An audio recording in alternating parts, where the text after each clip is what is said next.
Bonjour Sofiane. Très content de t'accueillir aujourd'hui à Nancy. Alors on t'accueille aujourd'hui dans le cadre d'une conférence qui aura lieu demain, mais un peu plus loin, hein, à Strasbourg. On fera quelques centaines de kilomètres ensemble, enfin une centaine de kilomètres ensemble, pour parler d'IA. Et l'idée, c'est que lors de cet entretien, on puisse commencer déjà, non pas à déflorer ce dont on parlera demain, mais peut-être quand même déjà à évoquer avec toi un certain nombre de sujets qui intéressent en fait tout le monde, tous les juristes, les avocats, puisque je vais le dire, mais tu es avocat et tu es Oui, là parce que tu es avocat, mais un avocat, et si tu me permets de le dire, mais je crois que je peux me le permettre puisque tu dis toi-même un entrepreneur avocat. Je crois oui, que c'est un tu peux. peu, voilà. Donc c'est aussi dans ce cadre-là que tu es là, que j'avais moi envie de t'entendre, et que je pense que les gens ont aussi envie de t'entendre sur le caractère un peu innovant finalement de ta pratique, et sur la vision que tu développes du métier d'avocat. Donc ça va intéresser évidemment ceux qui nous écoutent et qui sont eux aussi impliqués dans cette profession, mais aussi plus largement de tous ceux qui sont intéressés par le droit du travail, mais le droit en général sur finalement qu'est-ce que c'est être avocat demain, et puis finalement qu'est-ce que c'est le droit demain. Donc c'est peut-être autour de ces questions-là qu'on va discuter. Mais avant de peut-être, on peut commencer quand même par présenter à ceux qui nous écoutent finalement qui tu es, et puis surtout quel est le projet novateur que tu as lancé. Alors, merci beaucoup à la FDT et à Patrice de me recevoir aujourd'hui. Donc, moi, je suis Sofiane Colli, avocat depuis déjà 10 ans, ça passe vite. Effectivement, comme tu le dis, je me conçois aujourd'hui beaucoup plus comme un entrepreneur que comme un avocat, même si, en réalité, je garde bien sûr mon titre, je garde mon cabinet d'avocat, hein, j'ai des obligations déontologiques que je dois respecter, mais euh, concrètement, quand on né avocat, on a plusieurs possibilités qui nous sont offertes parce que c'est un métier qui, en fait, offre des milliers de possibilités. On a cette chance-là, finalement, d'embrasser cette profession parce qu'elle nous donne la possibilité d'exercer comme on a envie d'exercer. Que ce soit pour entreprendre, comme moi je suis en train de le faire, ou alors pour parfois défendre des combats plus politiques. Bref, chacun fait ce qu'il veut, chacun voit midi devant sa porte, mais ce qui est sûr, c'est que aujourd'hui, on est quand même en train de prendre un virage du fait, et c'est un fait, je pense qu'on va en reparler plusieurs fois, toi et moi, il y a l'intelligence artificielle et face à cette révolution technologique, on a plein de réactions possibles et imaginables. Je respecte toutes les réactions. Moi, la réaction que j'ai eue, c'est de me dire, je ne peux pas faire comme si de rien n'était et je ne peux pas faire comme si finalement demain, mon métier n'allait pas disparaître du fait de l'intelligence artificielle parce que moi, quand ChatGPT est apparu, et je le dis volontiers parce que c'est le vrai sentiment que j'ai ressenti en novembre 2022, et je m'en souviens encore comme si c'était hier finalement, et j'en parle avec les tripes, parce que c'est vraiment ce que j'ai ressenti, je me suis dit, je vais plus avoir de travail. Ça, c'était mon constat en fait net, précis, et pourtant on en était encore à l'ère préhistorique, là on a évolué déjà sur l'intelligence artificielle, mais quand même, quand j'ai vu les maigres capacités d'OpenAI à l'époque, parce qu'il n'y avait que OpenAI. Maintenant, il y a une multitude d'IA qui se font concurrence et on a des IA maintenant même spécialisées comme la mienne dont je parlerai tout à l'heure. En fait, effectivement, je me suis dit où va être ma valeur ajoutée dans le métier que j'ai choisi d'embrasser. Voilà, ça, c'était mon sentiment de base, avant même de parler de ce que j'ai fait, de pourquoi je l'ai fait, etc. Il y a quand même eu cette inquiétude et je fais volontiers le parallèle avec ce qui s'est passé, et en plus on est à Nancy dans ton master, volontiers le parallèle avec ce qu'ont subi finalement les ouvriers avec la révolution robotique dans les usines, quelles qu'elles soient, que ce soit les usines automobiles ou autres, avec ce remplacement qu'ils ont finalement subi du fait de l'avancée de la robotique. Moi, je me suis vu ouvrier, mais cette fois-ci du coup en col blanc et pas en col bleu, ouvrier en col blanc dont le métier est vidé de sa substance parce que l'intelligence artificielle est là. Alors, c'est sûr que parmi ceux qui nous écoutent, tu as des propos chocs qui vont sans doute effectivement, et c'est très très bien parce que ça va sans doute faire réfléchir, ça va sans doute susciter de la contradiction, puis on est là aussi pour discuter. Parce que ce qu'il faut effectivement que les gens comprennent, c'est que des avocats utilisent l'IA, des outils IA, sans doute que beaucoup le font, mais toi, tu vas au-delà. C'est-à-dire que tu n'es pas simplement dans une utilisation IA. Et je crois même que tu as monté, mais tu vas peut-être me corriger, mais un cabinet d'avocats que je qualifierais de 100% IA, on peut le dire comme ça? Oui, on peut le dire comme ça, même si la terminologie n'est pas autorisée, parce que du point de vue déontologique, quand on regarde le règlement international qui est celui qui nous réglemente, un conseil juridique ne doit être donné que par un avocat. Tu le sais aussi, effectivement, on n'a pas la possibilité de donner du conseil juridique quand on n'est pas avocat. Le fait est que beaucoup de gens se permettent de le faire depuis de très nombreuses années, que les braconniers du droit existent depuis de très nombreuses années et que malheureusement, il est impossible de les chasser parce qu'il faudrait une armée d'avocats qui n'existe pas pour pouvoir les combattre systématiquement. Et il faudrait que l'État aussi ait la volonté de les combattre systématiquement, ce qui n'est pas le cas. C'est impossible. L'économie dépasse finalement la réglementation comme souvent, où en fait on a tout un tas de gens qui finalement délivrent du conseil juridique et qui en font leur activité principale sans que nous on puisse y faire grand-chose, malgré l'interdiction qui finalement existe. Ça ne veut pas dire qu'il n'y a pas des sanctions, mais elles sont quand même très rares par rapport à l'état existant. Donc, ce que peut faire une intelligence artificielle aujourd'hui, c'est pas donner du conseil juridique, c'est être un assistant. Enfin bon, entre l'assistant et le conseil, la limite, elle est quand même assez difficile. Donc, ça veut dire que dans le contrat, tu ne peux pas dire, par exemple, que tu vas faire du conseil juridique, mais dans la vérité, que vont faire les clients qui vont s'abonner à une IA, quelle qu'elle soit, et je ne parle pas de la mienne, ils vont considérer que ce qui leur a été donné, c'est la vérité. Et qu'effectivement, c'est comme ça qu'il faut orienter le dossier. Et ça, encore une fois, on ne peut pas lutter contre ça. On peut le réglementer, on peut faire tout ce qu'on veut, mais à un moment donné, il faut comprendre comment fonctionne l'être humain et comment fonctionne la mécanique économique et se dire qu'effectivement, c'est le cas. Les gens vont aller consulter ChatGPT, même pour des problématiques médicales. Donc, bien évidemment, qu'ils vont le consulter pour des problématiques juridiques, que la réponse soit juste ou pas. Donc, moi, effectivement, ce que je peux dire aujourd'hui, ce que j'ai le droit de dire, mais parce que c'est la vérité, c'est dans ce que j'ai construit une intelligence artificielle qui s'appelle Deria IA, parce que mon cabinet s'appelle Deria. Donc, j'ai monté une structure à part entière qui s'appelle Deria IA, dont l'objectif est finalement de faire ce que fait GenIA, de faire ce que font les éditeurs juridiques aujourd'hui. Les éditeurs juridiques vendent des IA qui sont connectés à leur base de données juridiques pour donner finalement des ressources juridiques à telle ou telle question, plutôt que de rechercher, parce que c'est laborieux, aller chercher dans une édition juridique, quelle qu'elle soit, Revue Fiduciaire, Francis Lefebvre, Lamy, etc. Moi, je suis abonné à tout ça depuis de très longtemps, puisque on ne peut pas travailler dans notre milieu sans avoir finalement l'accès à ces éditeurs juridiques, sinon finalement notre conseil ne peut pas être bon parce qu'on n'est pas au courant de la dernière doctrine, de la dernière jurisprudence, etc. Eh bien, ce que font ces éditeurs juridiques, c'est de connecter leur base de données pour pouvoir finalement rechercher plus facilement la solution et avoir des idées pratiques. Parce qu'une fois que une fois qu'on a connecté une IA, quelle qu'elle soit, que ce soit qu'on utilise OpenAI, Mistral, Anthropic, etc., une fois qu'on a connecté ces IA, elles ne peuvent pas s'empêcher de ne pas donner son avis. Alors, elle va vraiment dire, effectivement, c'est là qu'on trouve la substance moelle de ce que vous recherchez. Donc, finalement, elle donne déjà du conseil sans même qu'on lui demande, parce qu'elle est statistiquement et mathématiquement programmée pour. Je réexpliquerai un peu, pour ceux qui nous suivent là aujourd'hui, je réexpliquerai quand même comment fondamentalement une IA fonctionne pour comprendre justement ce mécanique. Donc, ce que j'ai fait, moi, c'est ça, c'est de créer une IA qui soit capable, en une fraction de seconde, de donner la bonne réponse dans l'environnement juridique qui est celui du droit du travail, parce que moi, c'est ce que je maîtrise. Jamais je n'aurais lancé ça en fiscal ou en droit des sociétés. Je l'ai lancé dans la matière que je maîtrise, le droit du travail et la paye.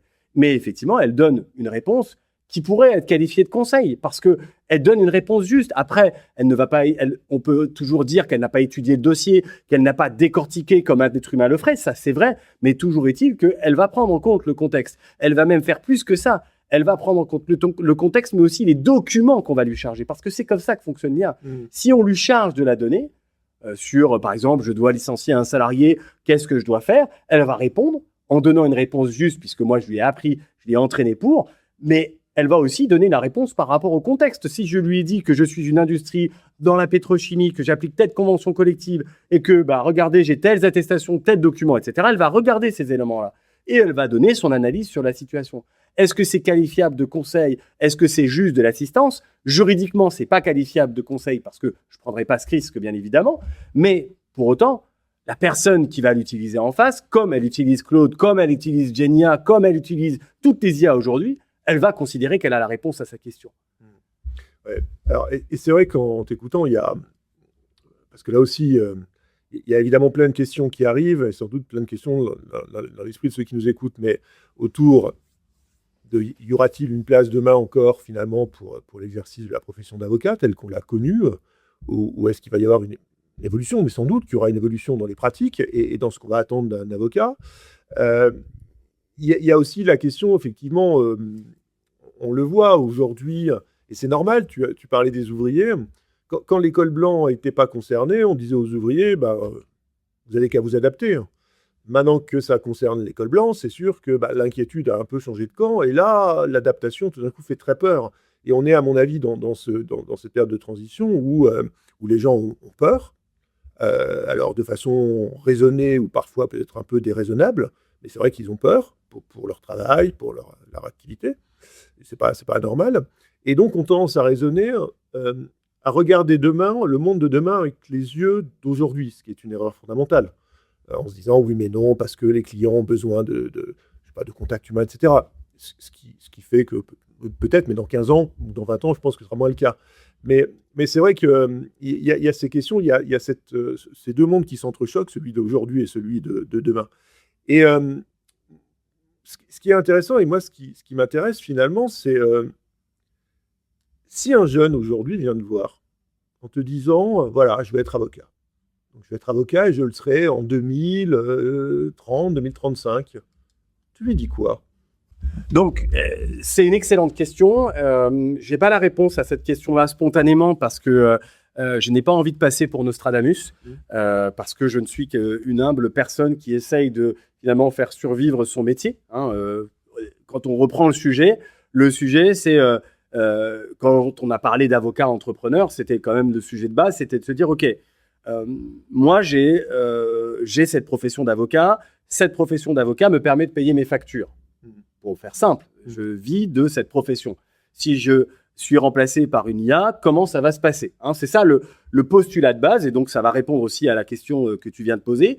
Et donc, moi, je me dis, effectivement, comment est-ce qu'on va faire pour repositionner ce qu'on vend ? Parce qu'on vend quelque chose, qu'on le veuille ou non, malgré tous les principes déontologiques qui réglementent notre profession et qui sont nombreux, et qui sont normalement supposés apporter finalement des garanties aux personnes qui nous consultent, que ce soit sur notre RC professionnel, que ce soit sur la manière dont on doit étudier le dossier, les conflits d'intérêts. On a toute une réglementation qui fait le socle de notre profession et qui est supposée donner des garanties versus ceux qui se lancent finalement dans le droit sans avoir le titre d'avocat. Bon, quand même, à la fin, il y a une facture avec un client. Que ce soit un particulier ou finalement un professionnel, il y a une facture avec un client. La question, c'est qu'est-ce que nous allons facturer ? Parce que ça rejoint la question de est-ce que je vais devenir avocat en 2030, 2035 ? Jusqu'à présent, si on devait résumer le modèle économique de la profession d'avocat, c'était finalement une profession qui facturait à l'heure, qui progressivement est venue au forfait face à la remise en cause du fait qu'on ne connaisse pas le prix réel de ce qui est facturé.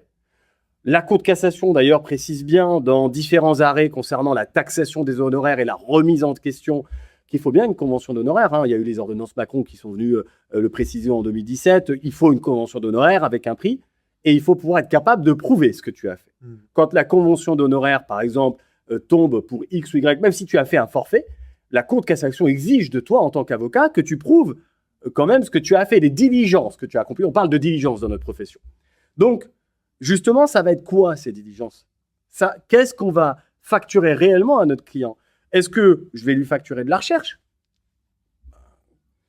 Ok, je vais demander à Daria IA, c'est quoi je suis en train de travailler sur un dossier en harcèlement moral. Je m'interroge, je suis sur un dossier à Lyon. Je m'interroge sur comment est-ce que va traiter mon dossier par la Cour d'appel de Lyon. Je lui pose la question, j'ai la réponse. Immédiatement, Daria IA est connecté à Légifrance et connecté à Justice.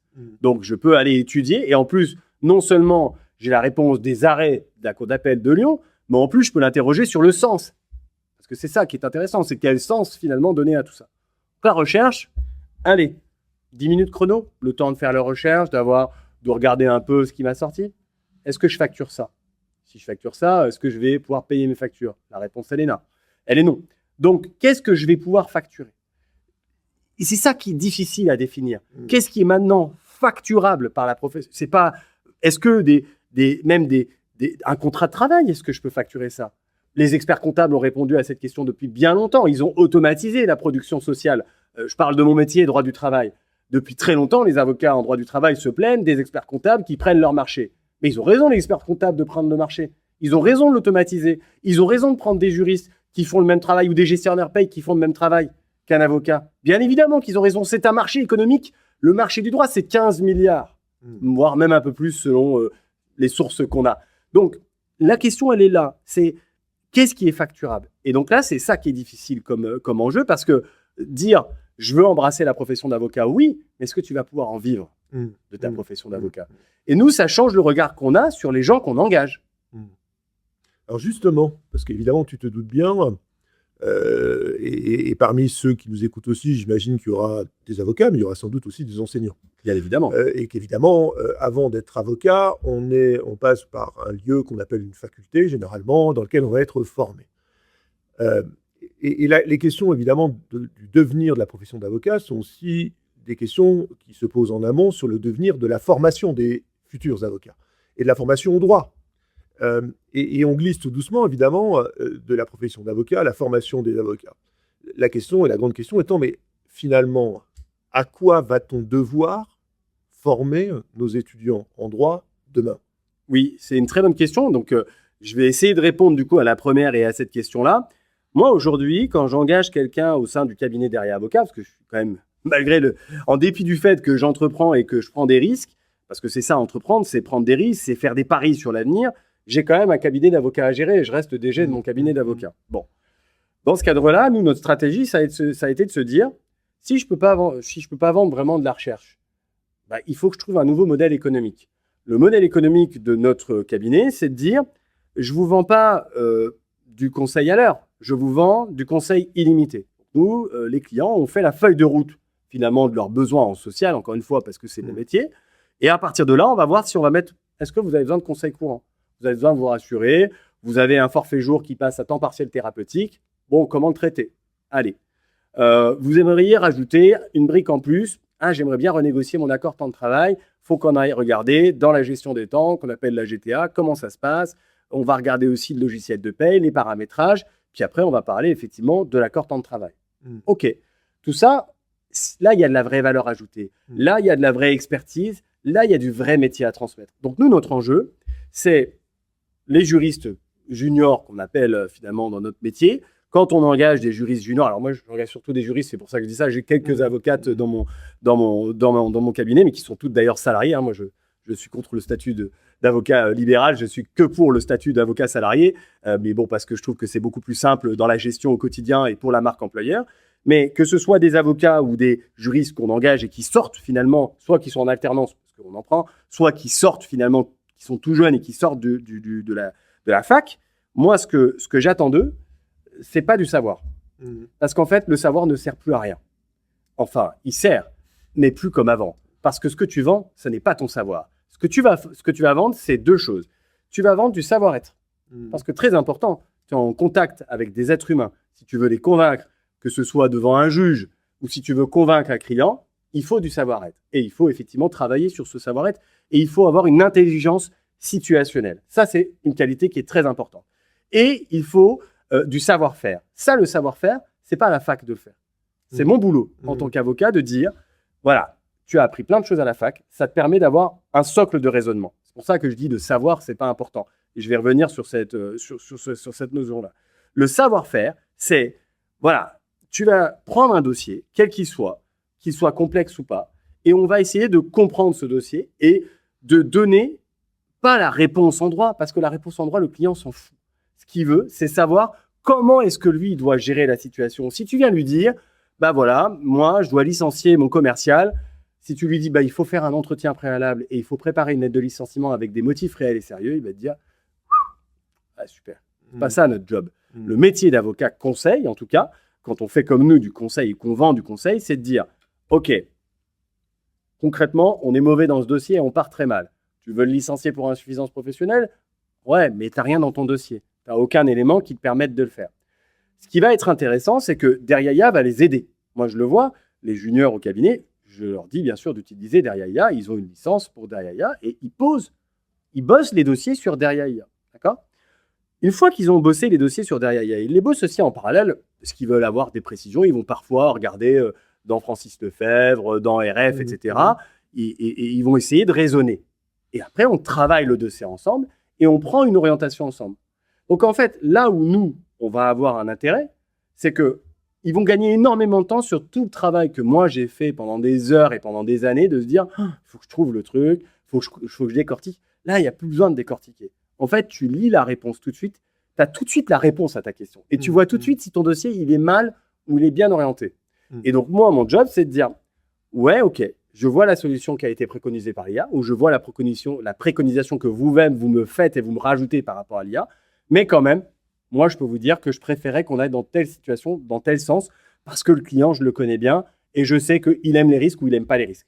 Donc, c'est là où l'être humain, il va être présent. Mais tu vois quand même que la frontière, elle est ténue sur notre utilité. Donc, il va vraiment falloir, si tu te positionnes que sur des dossiers de licenciement, aujourd'hui, Derrière IA peut les faire. Il n'y a pas besoin de moi. Par contre, si tu te positionnes sur il faut renégocier un accord temps de travail et il faut aller dans des choses très précises, là, Derrière IA ne va pas pouvoir trancher.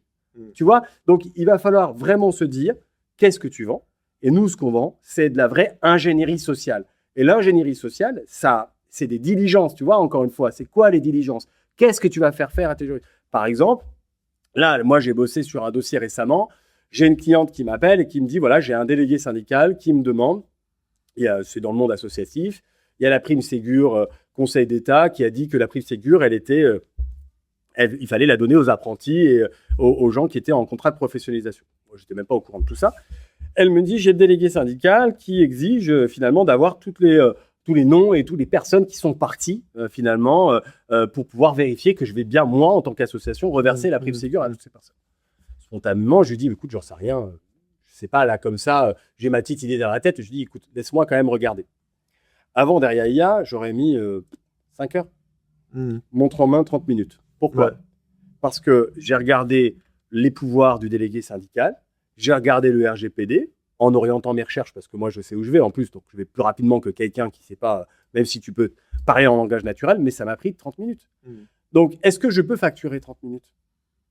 Un chirurgien qui va t'opérer, je prends toujours cette anecdote, quand un de mes fils est né, il avait un problème avec la langue, chirurgien, je vais le voir, et il lui coupe une partie de la langue pour qu'il puisse mieux téter. Voilà. Opération 5 minutes. Ça a duré 5 minutes. 250 €. Lui, le chirurgien, il ne s'est pas posé la question de savoir s'il facturait 5 minutes à 250 €. Pourquoi?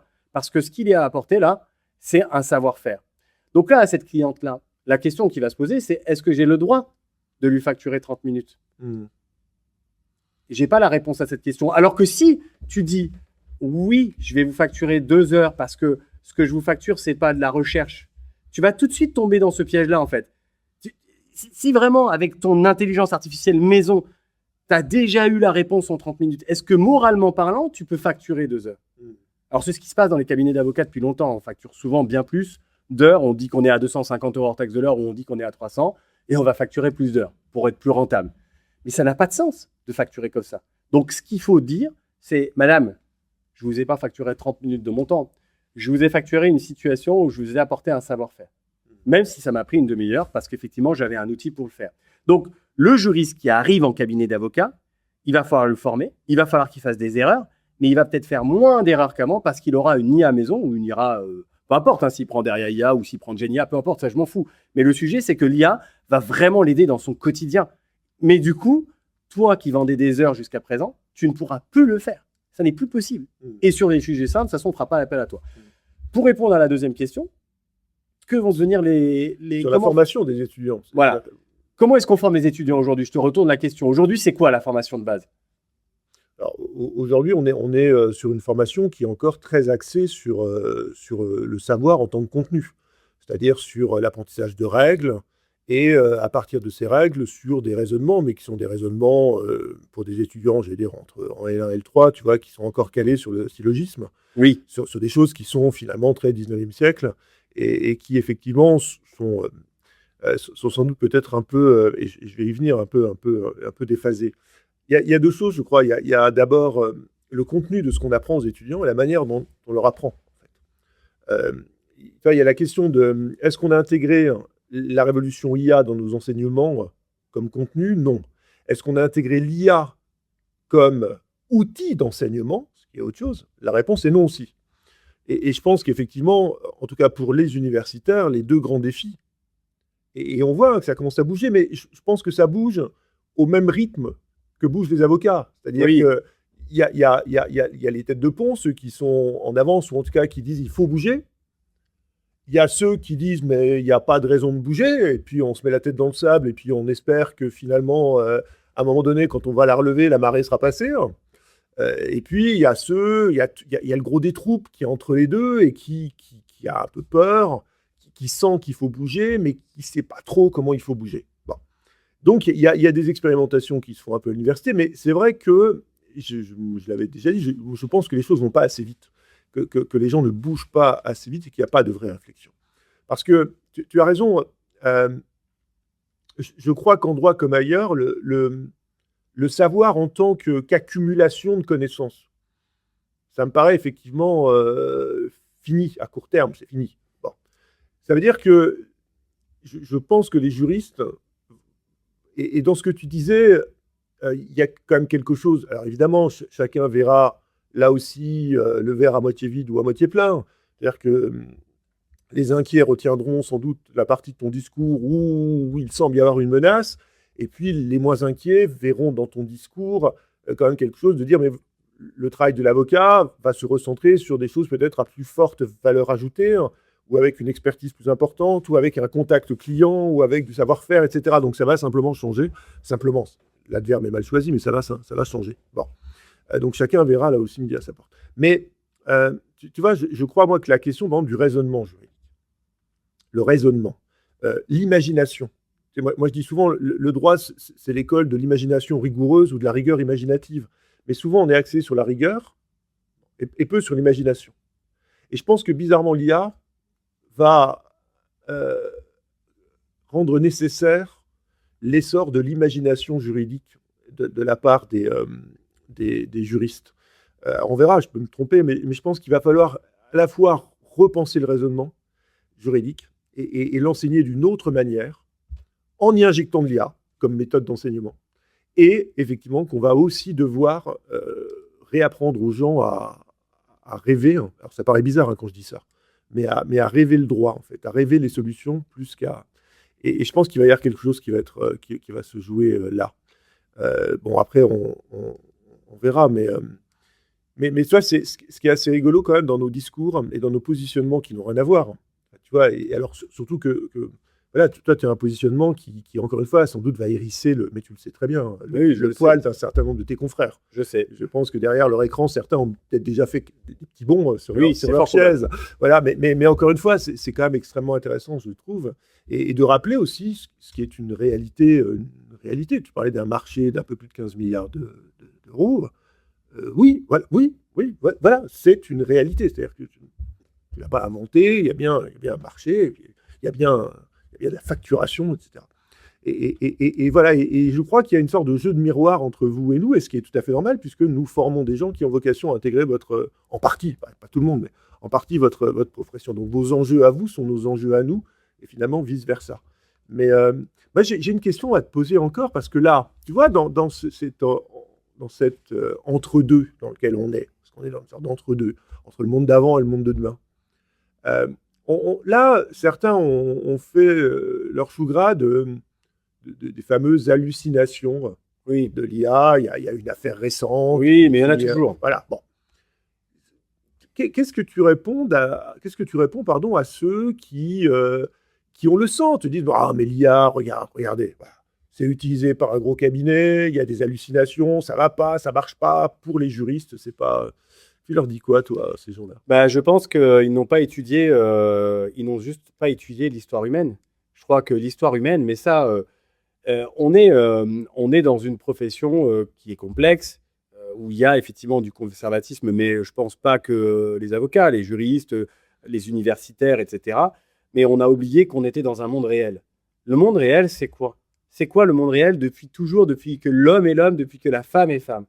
L'homme, avec un grand H, il invente, il crée. Il trébuche, il avance, il crée. Il trébuche, il avance, il crée. Donc, Quand on a inventé l'avion, on l'a pas inventé en une première fois. Il y a eu des morts, il y a eu des échecs, et ils ont été nombreux. Quand on a inventé le train, c'est pareil. Quand on a inventé l'électricité, c'est pareil. Newton, avant de découvrir la loi de Newton, ça lui a pris un peu de temps. Et certainement qu'il s'est bien planté avant d'y arriver. Donc, toute l'histoire humaine, elle est faite d'erreurs et de choses qui n'ont pas fonctionné. Et ces choses qui n'ont pas fonctionné ont permis finalement d'apprendre, de tabler sur ce savoir et de se dire « Ah oui, là, ça n'a pas fonctionné ».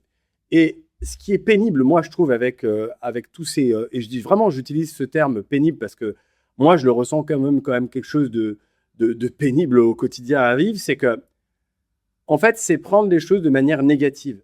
Il faut regarder les choses de manière positive. Une révolution comme celle-ci, personne n'en a vécu jusqu'à présent. C'est la plus grande révolution de toute l'histoire de l'humanité. Même les scientifiques ne savent pas, et les professionnels de l'IA, ceux qui pensent vraiment l'IA et qui construisent les systèmes, ne savent pas quand, mais ils savent que ça arrivera. Ils savent que l'IA aura une conscience. Quand, ils ne le savent pas, mais ils savent que ça arrivera un jour ou l'autre. Donc, il faut quand même se dire qu'effectivement, couplé en plus à tout ce qui est ordinateur quantique et tous ces prodiges-là, toutes ces recherches incroyables qui sont en train d'être faites, il faut se dire qu'effectivement, on est face à quelque chose qui nous dépasse. Et nous, on le voit dans notre monde économique, réel, là, tout de suite. Mais les hallucinations, ça fait partie d'un jeu, un temps. C'est-à-dire que ces hallucinations, elles sont traitées. Moi, par exemple, derrière IA ne fait pas d'hallucination. Il n'y a pas d'hallucination possible. Pourquoi ? Parce que j'ai mis une règle claire, que j'ai paramétrée d'une certaine manière et que j'ai éduqué, c'est pas le bon terme, mais que j'ai pris le problème à bras-le-corps et je me suis dit, effectivement, je peux pas avoir d'hallucination. Sinon, déjà, je vais passer pour qui, premièrement. Et deuxièmement, j'engage ma responsabilité. Donc moi, je suis un petit entrepreneur, père de famille de 2 enfants. Je n'ai pas spécialement envie qu'on coule ma boîte, ni mon cabinet d'avocat. Parce que j'ai que 37 ans et qu'il faut que je nourrisse ma famille. J'ai des crédits partout. Voilà, il faut vivre. Donc, quand je fais quelque chose, je le fais en testant, en me prenant des murs, voire même des montagnes, en trébuchant, en apprenant et en corrigeant. Donc, quand on dit l'IA hallucine, oui, elle hallucine quand c'est une IA généraliste, qui n'a pas la donnée, qui n'est pas entraînée, mais une IA qu'on a conçue soi-même, qu'on a entraînée, dont on maîtrise le sujet, et pas parce qu'on a fait 3 tests en 2 secondes. Elle hallucine pas. Moi, j'ai fait des milliers d'heures. Il n'y a pas une seule seconde que je ne passe pas sur l'IA. Tous les jours, je ne travaille plus, en fait, avec mon ordinateur. Je travaille avec Claude. Claude, c'est moi, pour le coup, j'utilise Anthropic parce que je ne me suis pas contenté de créer derrière IA. Il y a bien sûr mon produit derrière IA qui s'adresse aux RH, etc., pour gérer leur quotidien RH. Mais en parallèle de ça, moi, j'utilise Claude pour le quotidien. Et alors, je l'utilise surtout. Je prends un exemple, je l'utilise pour le cabinet. Pourquoi ? Parce qu'aujourd'hui, est-ce que j'ai besoin, finalement, d'avoir un éditeur de logiciel ? Quand on a une dizaine de collaborateurs comme moi, il y a un moment donné, les dossiers, on ne peut pas les gérer avec un Google Drive. Ça ne marche pas. Il faut avoir un CRM métier. Alors, on peut aller chercher des CRM métiers, ça coûte un bras. Et puis, c'est jamais comme on veut. Est-ce que ça sert à quoi, à grand-chose aujourd'hui ? Je peux me le créer, mon CRM. Là, je suis en train, et je dis ça en marrant, je suis en train de cloder, tellement je suis... tu sais, j'ai l'ordinateur qui est vraiment avec mes mains, et ma femme, elle me dit, mais stop, là, ferme ton ordinateur, parce que je deviens dingue à force de voir les capacités de production qu'on a avec ça. Moi, aujourd'hui, je suis en train de gérer ce qu'on appelle les Anglais, ce qu'ils appellent les pains, tous les trucs où on perd du temps, où on perd de la productivité. Parce que, encore une fois, quand tu es avocat, mettons de côté derrière IA, faisons comme si ça n'existait pas. Moi, aujourd'hui, je suis patron d'un cabinet d'avocats d'une dizaine de collaborateurs. Qu'est-ce que je veux faire avec ça ? Je veux gagner plus d'argent, je veux être plus rentable. Qu'est-ce que je fais ? Je prends le modèle industriel, donc je me pose des questions. Donc, qu'est-ce qu'on a fait ? On fait Normiso, et effectivement, on code quoi ? Un CRM métier, un espace client, un espace finance pour contrôler nos finances, un espace administratif pour réduire de 50% les tâches administratives, un espace ceci. Je suis en train de coder tout ça. Une fois que j'aurai fini de coder tout ça, parce que moi, j'ai appris plein de choses. Ça fait j'ai passé je n'arrive même pas à compter le nombre d'heures que j'ai passé là-dessus. Une fois que j'ai terminé, qu'est-ce que je fais? J'appelle mon associé dev senior qui gère mon derrière. Je lui dis, voilà, j'ai fait tout ça. Voilà mon infrastructure. Est-ce que tu peux valider et terminer le code? J'ai gagné combien en faisant ça? J'ai gagné des centaines de milliers d'euros, voire bien plus. Donc, même moi, en tant que petit patron d'une TPE, finalement, déjà, à mon échelle, moi-même, je peux me créer mes propres outils. Qui vous dit que vos clients ne vont pas le faire? Qui vous dit que les juristes que vous êtes en train de former à la fac ne vont pas le faire? À quoi ça sert de demander à un juriste aujourd'hui de faire des notes de synthèse, voire même un commentaire d'arrêt? En fait, c'est beaucoup plus large que juste nous. Je prends un dernier exemple. Moi, avec les enfants, là, je vais commencer un cycle avec eux. Ils ont 5 ans et 7 ans et demi. Ils sont petits. Mais ils ont déjà bien conscience de l'IA parce qu'on discute avec l'IA quasiment tous les jours pour apprendre des trucs. Et pour leur expliquer des trucs, l'univers, machin, etc. Parce que c'est des concepts qui sont compliqués à expliquer. Là, je vais faire des programmes informatiques avec eux. Pour faire quoi? Pour construire des choses. Donc, on va construire des baguettes magiques, des choses comme ça, où on va mettre des programmes informatiques à l'intérieur et on va construire nous-mêmes les jouets qu'on a envie de construire. Donc, n'importe quelle personne, demain, devient un ingénieur. C'est peut-être une insulte pour les ingénieurs, hein.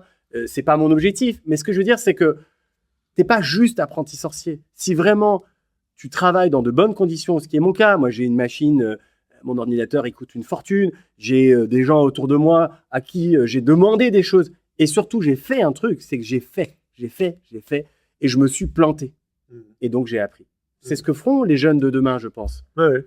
Donc la réponse de l'université, ça peut pas être de dire, il faut que tu connaisses par cœur le dernier arrêt de la Cour de cassation. Ouais. Là où je te retrouverai peut-être pas, c'est pour plaisanter, mais sur le commentaire d'arrêt où je pense qu'il y aura encore demain Non, mais je sais, c'était pour plaisanter. Mais tu vois, dans ce que tu dis, je pense qu'il y a quelque chose d'intéressant aussi, c'est que quand on parle d'IA dans le grand public, et sans que ce soit péjoratif, hein, mais les gens pensent ChatGPT, je pose une question, voilà. C'est-à-dire que sur les agents IA, sur l'IA agentique, sur la plupart des gens, en fait, si tu leur parles d'IA, ça ne leur renvoie pas à ces outils-là. Là, ils sont restés sur des outils très d'utilisation quotidienne, mais basiques et frustres. Bien sûr. Donc pour eux, c'est ça l'IA, en fait. Et c'est vrai que la plupart des gens n'ont pas déjà mesuré les pas de géants qu'avaient fait ce qu'on appelle les dispositifs d'intelligence artificielle aujourd'hui. Et donc, c'est un des premiers soucis. Alors moi, j'aimerais peut-être parce qu'on va peut-être, il faut peut-être qu'on termine, mais une réflexion plus générale sur les rapports entre le droit et l'IA. On aura sans doute l'occasion d'en reparler demain à Strasbourg.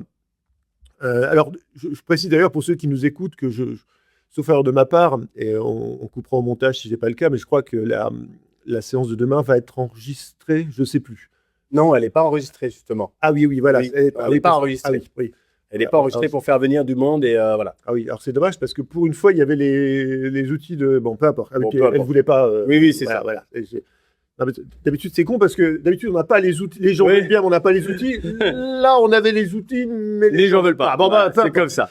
C'est comme ça, peu importe. Oui, alors je reviens. Oui, alors moi, la question quand même qui moi, me taraude, évidemment, c'est celle des rapports donc, du droit et de l'IA. Parce que pour le moment, ces rapports, ils sont envisagés, j'allais dire, à l'unilatéral. C'est-à-dire qu'on envisage la réglementation de l'IA par le droit. Le règlement européen sur l'IA. Donc, oui. Ça, c'est assez classique. Donc, l'IA est un objet, et c'est un objet de réglementation. C'est ça. Bon, donc, comme souvent en Europe. Voilà. Donc, on écrit. Moi, j'ai beaucoup écrit sur le règlement IA, tout ça. Très bien. Bon. C'est pas tant ça, moi, qui m'intéresse aujourd'hui. Moi, ce qui m'intéresse aujourd'hui, c'est une question qui est moins posée. C'est que va faire l'IA au droit? Parce que l'IA, elle va transformer les métiers du droit. Elle va transformer la formation des juristes. Et moi, je pense que l'IA, elle va transformer le droit lui-même. Ce qu'on appelle droit aujourd'hui, alors, et je le dis, c'est-à-dire la création normative, mais aussi la discipline du droit, c'est-à-dire tout le savoir qu'on crée autour du droit. Ça va se transformer. Alors, en bien ou en mal, c'est-à-dire que peu importe, je veux dire, j'essaie de le dire autrement. Moi, je ne crois pas que l'IA va s'adapter aux contraintes du raisonnement juridique. Je pense que le raisonnement juridique va, au fil de l'eau, s'adapter au mode de fonctionnement de l'IA.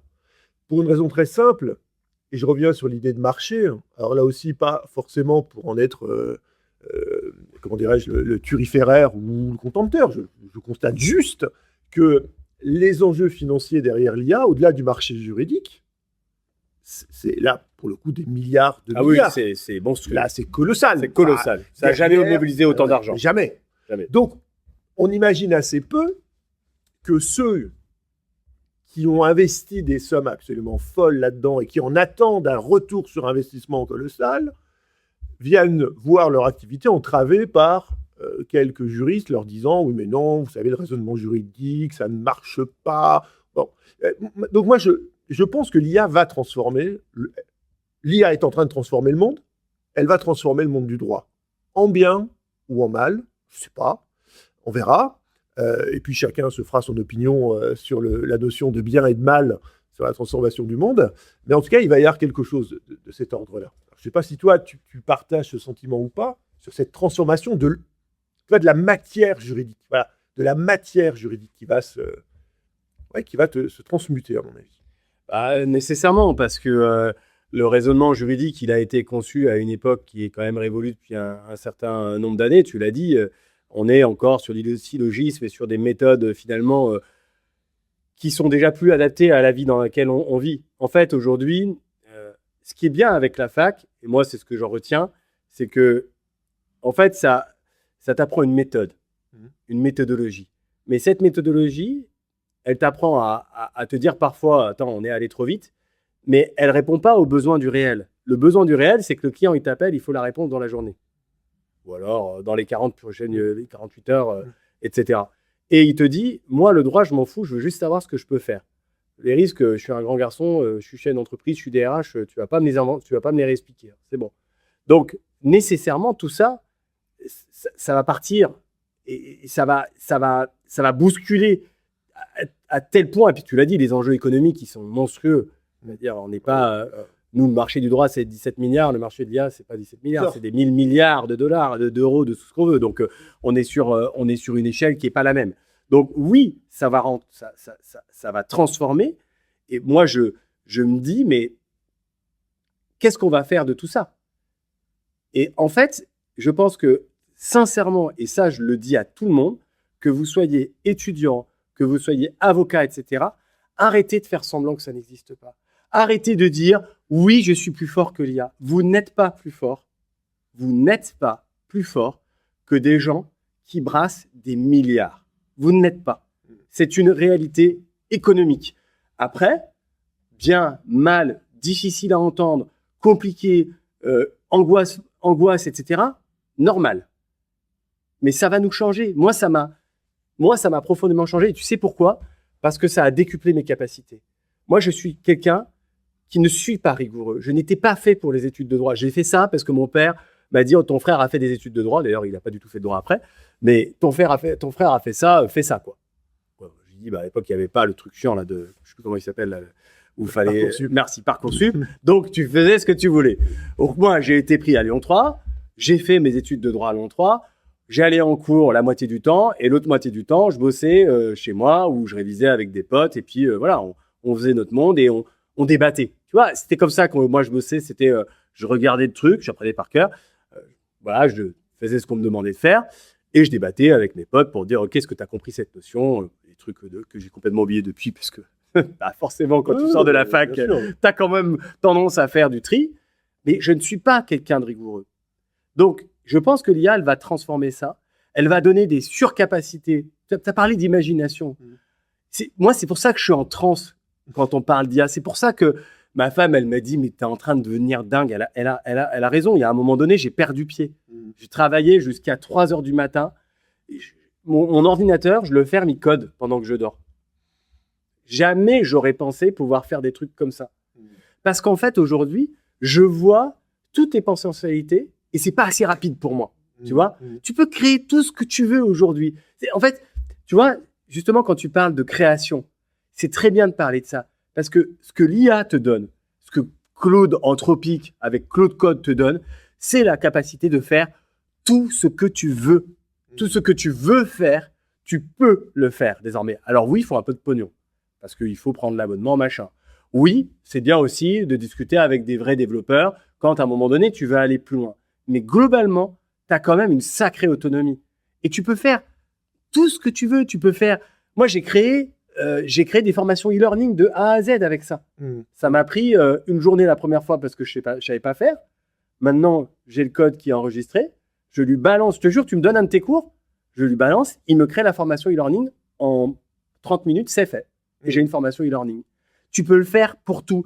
Je suis en train de créer un logiciel de contrôle URSAF automatisé que je gérais avant. Oui. Donc, l'IA qui va transformer le droit, mais c'est évident, puisque en fait, le pouvoir que te donne l'IA, et moi je parle de pouvoir volontiers, c'est le pouvoir de la création.